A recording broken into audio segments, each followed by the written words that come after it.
này tầm khoảng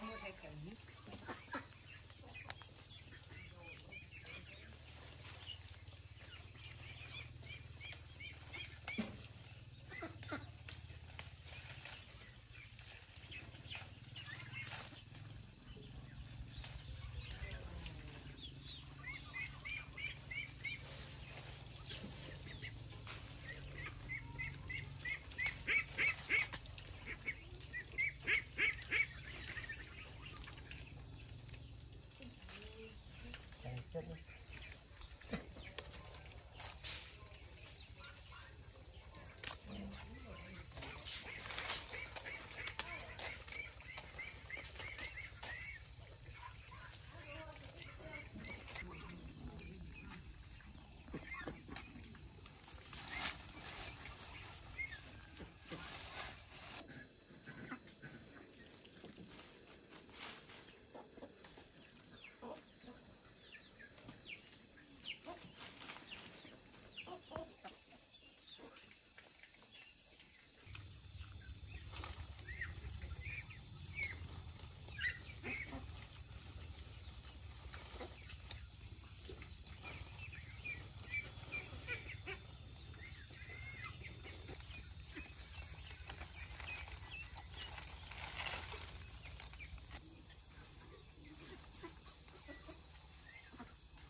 Đây chữa biết nhá.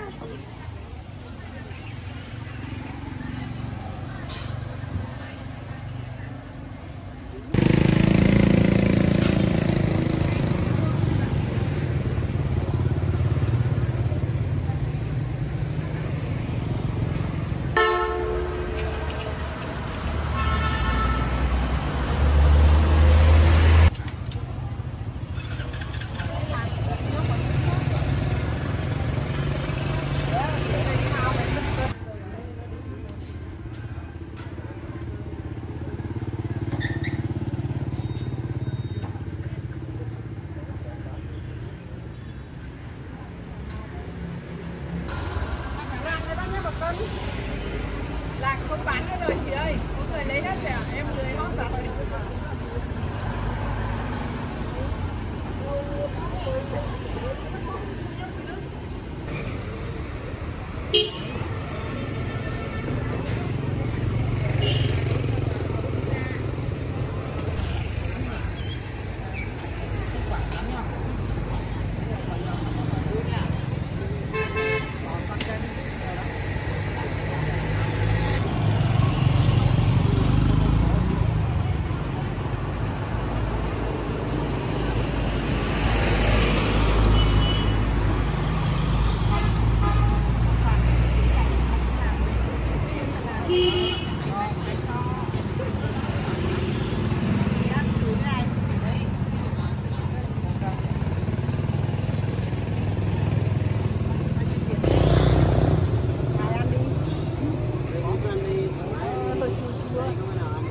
không? Đây là cái vải sớm, nó quả này.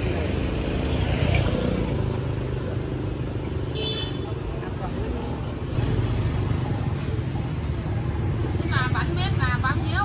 Không phải tính cân hay là tính cân thì thế đấy gì? Đo ra bao nhiêu mét là tính cân không? Đâu? Đo bao nhiêu mét? Đấy, mét là xong tính cân lên này.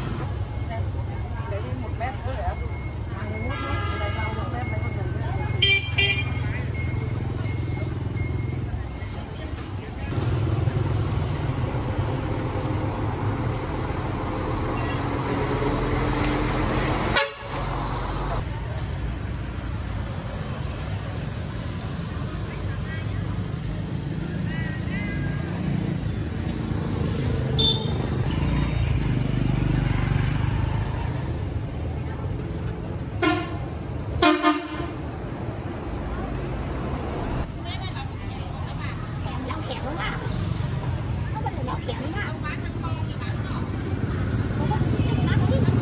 Chị ơi, 3 cân.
Quay lên truyền hình này.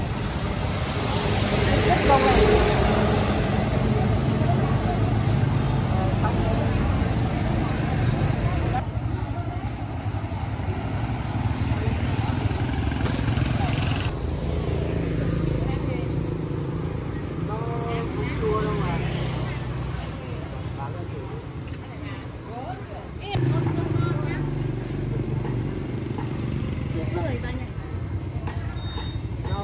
Nó hơi chua chua.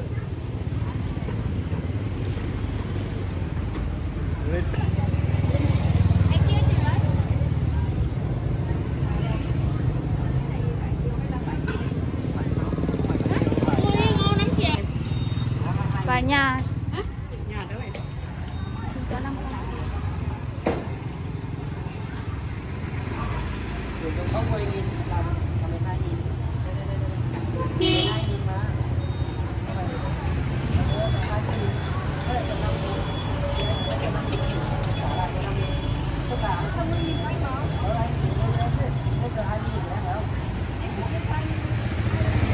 Hai nghìn đâu mà 2.000 đâu.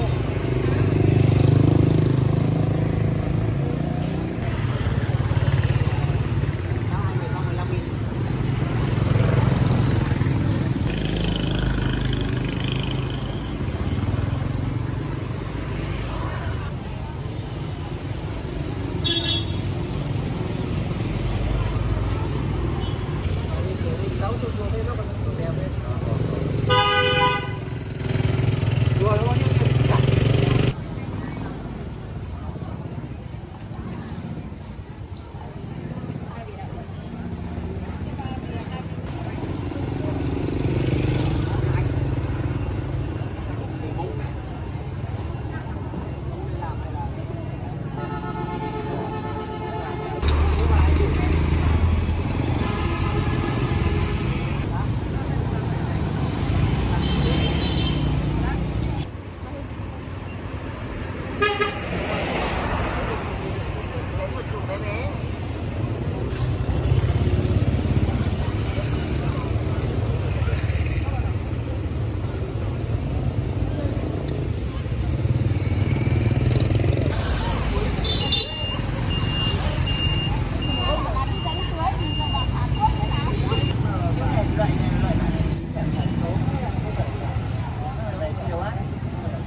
chua quá nhỉ. Nó không giống như thế rồi. Phải chả còn chua. Không chua đâu ạ. Nó cũng không gọi như nào nhưng mà người ta kiểu như thế này.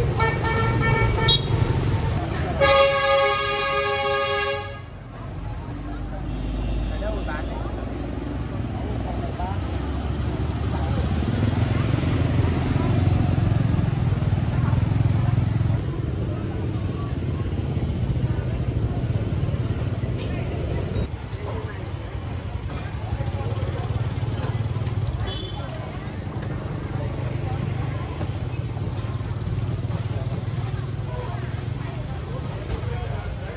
Đi cho bác là xong.